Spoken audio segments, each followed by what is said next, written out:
பாதுகாப்பு மாதத்தை முன்னிட்டு மயிலாடுதுறையில் ஹெல்மெட் அணிவதன் அவசியம் குறித்து நடைபெற்ற விழிப்புணர்வு பேரணியை மாவட்ட எஸ்பி ஜி ஸ்டாலின் துவக்கி வைத்தார். 100க்கும் மேற்பட்டோர் ஹெல்மெட் அணிந்தபடி இருசக்கர வாகனத்தில் சென்று விழிப்புணர்வு நடைபெற்றது.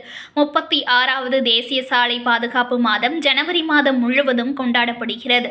அதன் ஒரு பகுதியாக மயிலாடுதுறை மாவட்ட போக்குவரத்து காவல்துறை சார்பில் தலைக்கவசம் அணிவதன் அவசியம் குறித்து விழிப்புணர்வு பேரணி நடைபெற்றது. இதனை மாவட்ட காவல் கண்காணிப்பாளர் ஸ்டாலின் கொடியசைத்து துவங்கி வைத்தார். முன்னதாக தலைக்கவசம் அணியாமல் சாலையில் சென்று கொண்டிருந்த வாகன ஓட்டிகளிடம் விழிப்புணர்வு நோட்டீஸை வழங்கி தலைக்கவசம் அணிவதன் அவசியம் குறித்து எஸ்பி எடுத்துரைத்தார்.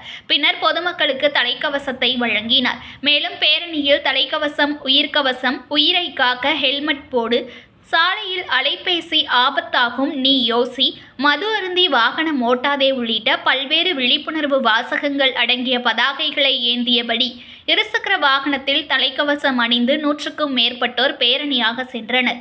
இந்த விழிப்புணர்வு பேரணி காவிரி நகர் பகுதியில் துவங்கி முக்கிய வீதிகள் வழியாக சென்று இறுதியாக புதிய பேருந்து நிலையத்தில் முடிவடைந்தது.